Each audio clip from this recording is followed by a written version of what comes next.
No vídeo de hoje falaremos sobre comportamento reativo, sinais do corpo e da alma.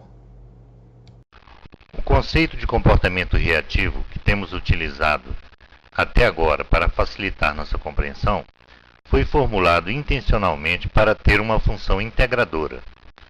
Partimos da ideia do vivo e ativo, que reage frente a várias situações, e não do morto e passivo, que não reage e não muda. Integrar o corpo na alma, o físico no emocional, o indivíduo na família, a família na sociedade e a sociedade na biosfera, isto é, na natureza, esse é o propósito fundamental. Como o indivíduo só consegue expressar o seu mundo interno através do comportamento, supomos que a sociedade seja o conjunto das relações ativas e reativas dos grupos de indivíduos nas diferentes culturas. Mesmo no aparente silêncio e passividade, o indivíduo reage internamente, evitando muitas vezes que essa reação transpareça para o comportamento, isto é, acumulando suas tensões internas até que não consiga mais suportá-las e as descarregue para fora ou para o corpo. O que é a política, a ciência, a economia, a educação, o casamento, a família, senão um conjunto de reações ativas e reativas entre pessoas? O mundo civilizado é uma teia de interesses, onde nem sempre a verdade é facilmente publicada. A própria descoberta científica é muitas vezes omitida ou falsificada para servir a interesses pessoais de grupos ou de países. Daremos alguns exemplos que não aparecem com frequência na rotina diária e são mais antigos que os nossos avós. São muitas as pessoas que ainda interpretam o fenômeno da febre no organismo como um sinal negativo e ameaçador. É hábito tomar remédio para cortar a febre. Alguns médicos ainda ensinam as mães associando febre com perigo. Na verdade, a febre é uma reação térmica positiva que serve para enfraquecer e matar micro-organismos invasores do corpo. Quem consegue aumentar a temperatura do corpo para se defender é porque está com essa defesa em perfeita ordem. Essa temperatura em algumas pessoas pode atingir até 42 graus centígrados, sem causar qualquer dano. Alguns só suportam até 39 graus e outros um pouco menos. Após atingir a temperatura máxima, ou limiar térmico, que é diferente individualmente, o corpo passa a emitir um outro sinal conhecido como delírio febril. Essa nova condição nos faz apresentar ideias confusas sobre a realidade e podemos falar palavras sem nexo. Só após algum tempo de fase delirante é que o corpo pode apresentar pré-convulsões e mais tarde convulsões. A febre é um processo natural de pasteurização do sangue. A pasteurização, método inicialmente usado por Louis Pasteur, que significa ato ou efeito de pasteurizar, é um processo de esterilizar determinado material, o leite, por exemplo, por aquecimento de gradação variável que pode chegar a 70 graus centígrados, esfriando rapidamente depois. Os educadores da saúde deveriam ensinar aos pais a conhecer até que temperatura os filhos são capazes de suportar e deixar a febre agir como elemento auxiliar de defesa. O corpo necessita treinar sempre seus mecanismos naturais defensivos para se manter em bom funcionamento. A necessidade de aplacar a ansiedade dos pais, associada à ideia de ganhar tempo, orienta sempre para a conduta antinatural de cortar a febre antes que ela aumente. E isso é como lutar contra a natureza, gastando dinheiro à toa. Outra condição de reação positiva e natural do corpo é a dor. Ela localiza e informa sobre a intensidade da agressão que o organismo está sofrendo, sinalizando com sua presença até que cesse a agressão. Suportar a dor até certo limite é uma condição perfeitamente natural. A dor só deve ser suprimida quando se torna insuportável ou quando impede uma função natural, como o sono, por exemplo. É comum as pessoas tomarem analgésicos aos primeiros sinais dolorosos ou simplesmente para evitá-los. Os leprosos possuem áreas no corpo onde não sentem dor. Isso provoca muitas complicações e pode levar a grandes infecções. Reação natural de defesa que tenta expulsar agentes estranhos que invadem o sistema respiratório. Ela ajuda a expelir secreções que podem impedir uma respiração livre. Não se deve cortar a tosse enquanto ela estiver sendo útil ao organismo como elemento de defesa. Ela faz uma espécie de faxina no aparelho respiratório. Outras defesas naturais, como o espirro, a coceira, o ato de piscar e outras tantas, são benéficas e representam fatores positivos de defesa do corpo. A intencionalidade de fazer desses sinais e sintomas elementos perigosos mostram muito mais desinformação, ansiedade e necessidade de manter o medo e a insegurança como promotores de venda eficazes para o florescimento da indústria da doença.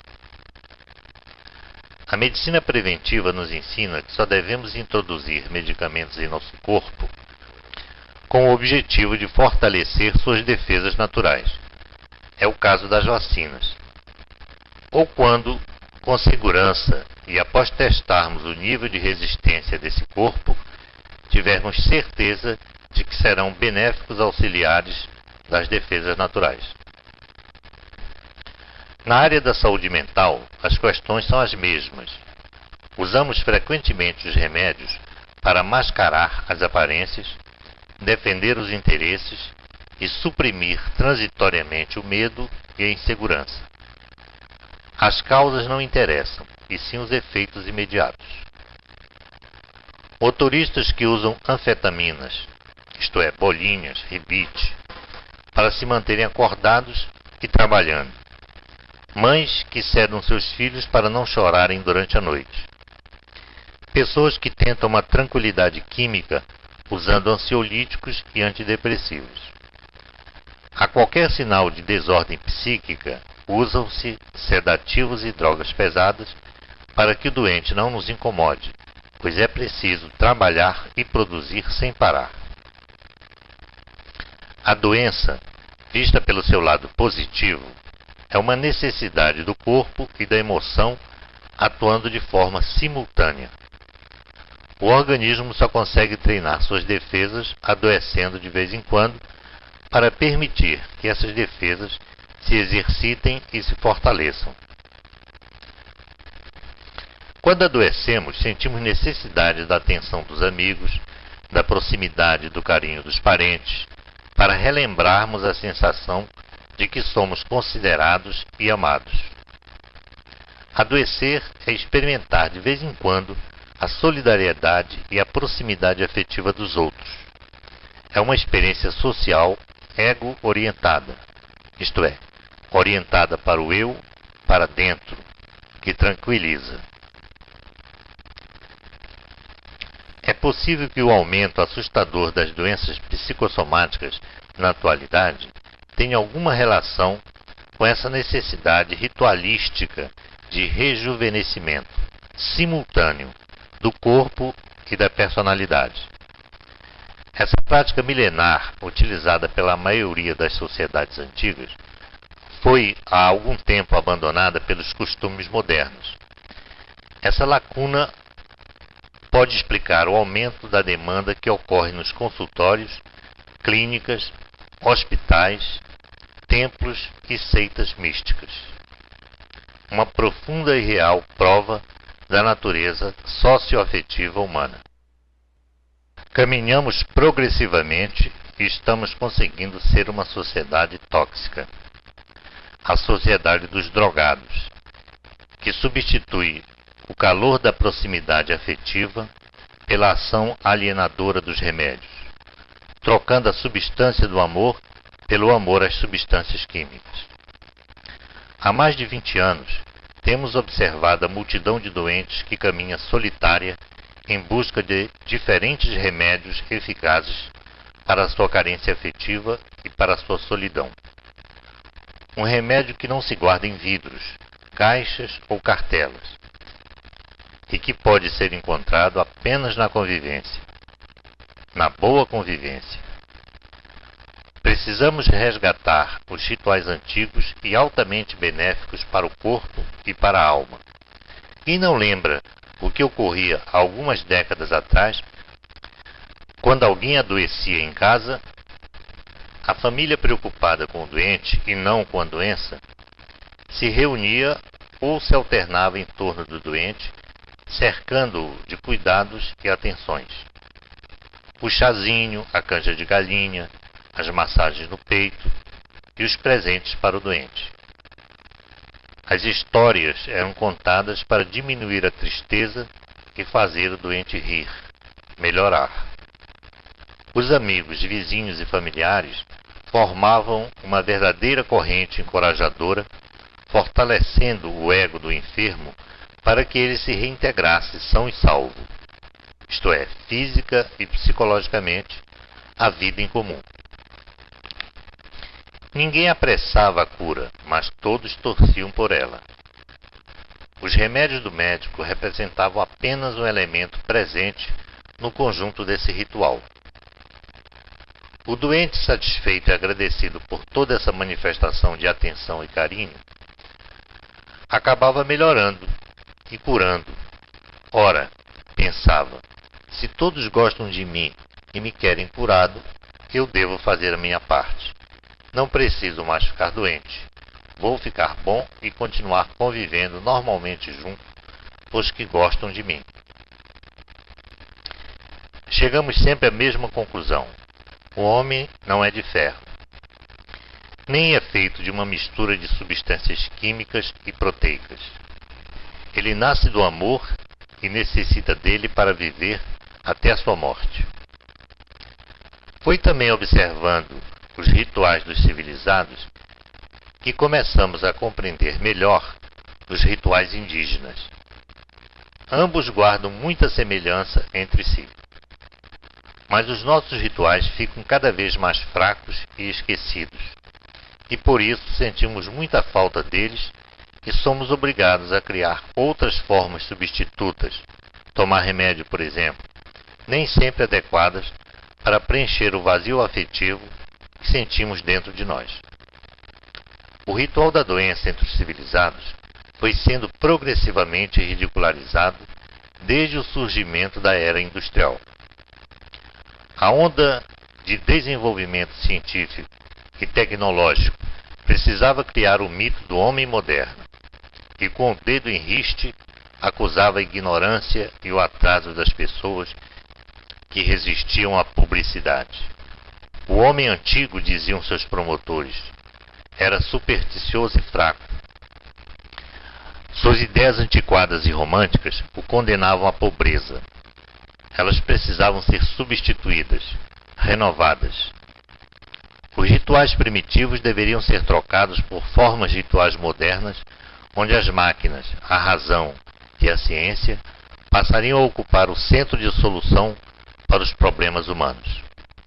A eficácia dos remédios e a eficiência dos equipamentos e dos profissionais da saúde ocupariam com vantagens a função da família. Nada de perda de tempo com besteiras e pantomimas empíricas. O homem é um ser racional e não emocional. É um ser forte e não necessita de carinho ou atenção.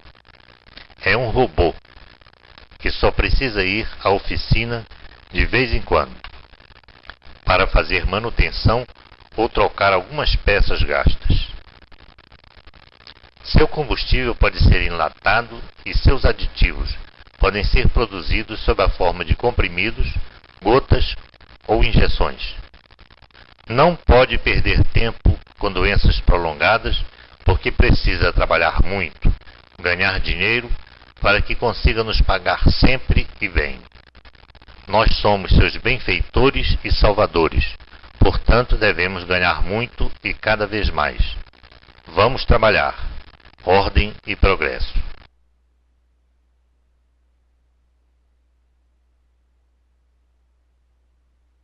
Agora entendemos melhor por que os índios norte-americanos, andinos e de outras partes do mundo foram varridos do mapa.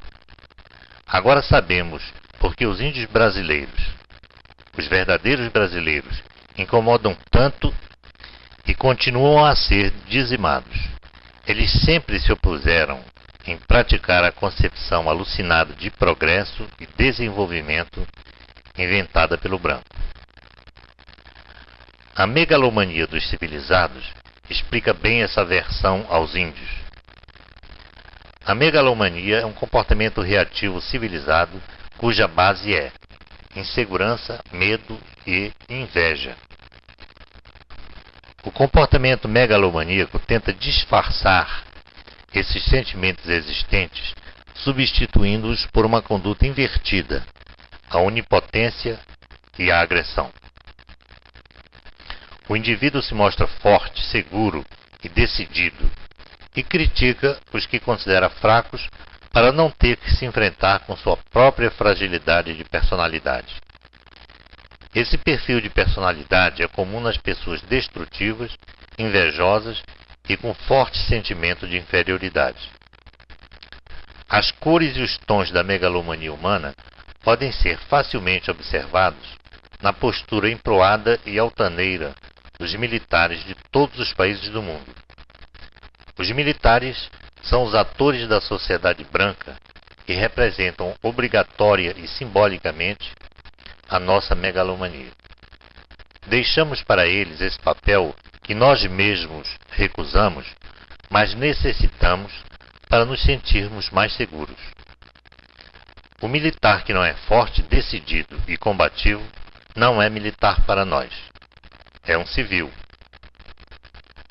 Coitados dos militares, são obrigados a cumprir o ritual da guerra. Que guerra? E da coragem para nós. E ainda assim têm que sofrer as nossas críticas que os acusam de prepotentes e violentos. Conversamos com militares e tratamos de alguns deles. São pessoas iguais a todos nós.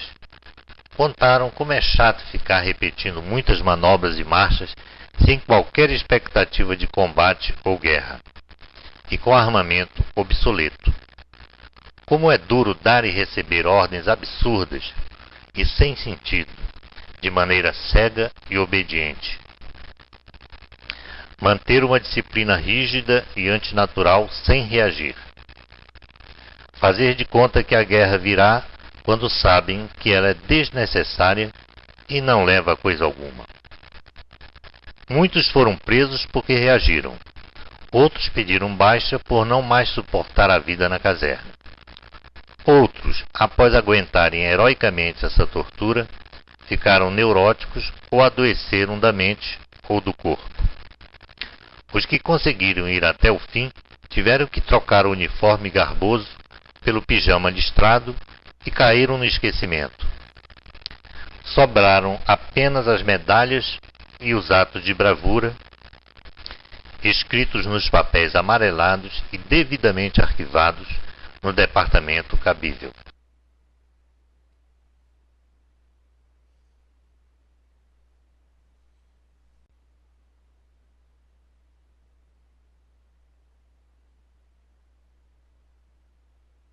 Certa vez fomos chamados por um médico militar para observar e emitir um parecer sobre um cabo que vinha sendo detido com relativa frequência por problemas de alcoolismo. Nossa missão era apresentar um relatório ao comandante do batalhão apontando as causas prováveis desse comportamento, sugerindo formas de tratamento e opinando sobre as probabilidades ou não de permanecer na função militar. Conversamos muitas vezes com o cabo e logo notamos sua dificuldade em aprofundar-se no assunto do alcoolismo e das indisciplinas. Falamos a ele que não éramos médico militar, que tudo o que fosse dito teria que ser mantido sob sigilo profissional, que não poderíamos contar nada para o médico militar nem para o comandante do batalhão, que o parecer seria lido, discutido e aprovado por nós antes de ser encaminhado para o coronel, que as suas palavras não seriam citadas, apenas as nossas opiniões, e que estávamos ali para ajudá-lo a reintegrar-se funcionalmente, e não para prejudicá-lo. Após algum tempo, falou que foi mandado para um treinamento na selva. Foi-lhe dito que seria uma espécie de simulação de combate anti-guerrilha. Saiu para a missão sem ter tempo de avisar ou se despedir da sua família. Pensou que ficaria de 1 a 2 semanas nesse exercício e logo retornaria. Tinha mulher e 3 filhos. Mostrou uma cópia do seu boletim de serviços, onde constavam várias menções por atos de bravura e dedicação à vida militar. Certa madrugada, às 3 horas da manhã, foi acordado junto com o pelotão no meio da selva e ouviu as seguintes palavras do seu superior: "Estamos num combate real contra guerrilheiros reais. Eles estão espalhados por toda parte. Nossa missão é encontrá-los e matá-los. Em marcha."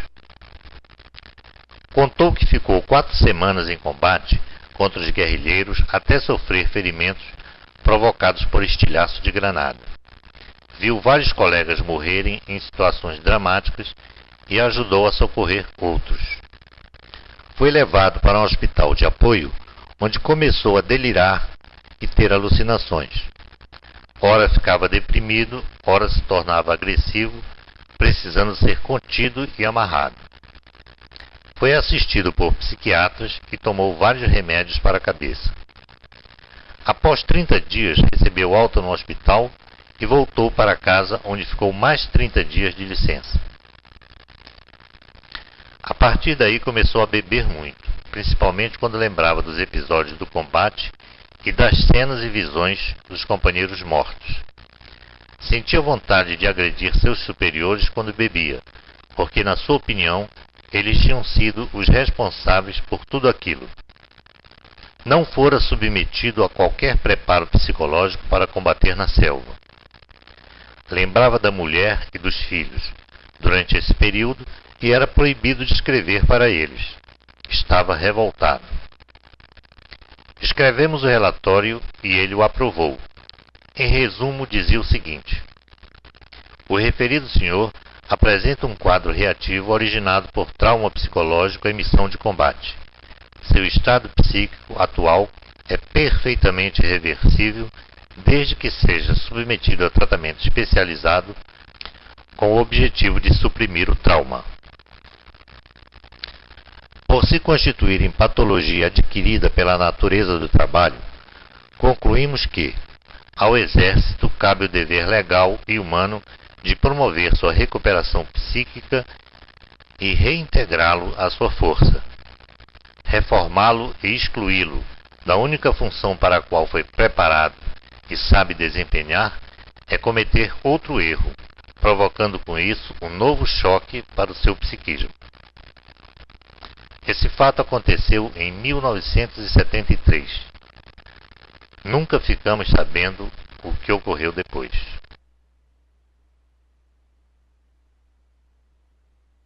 No próximo vídeo, falaremos sobre comportamento reativo, grupal e ritualizado.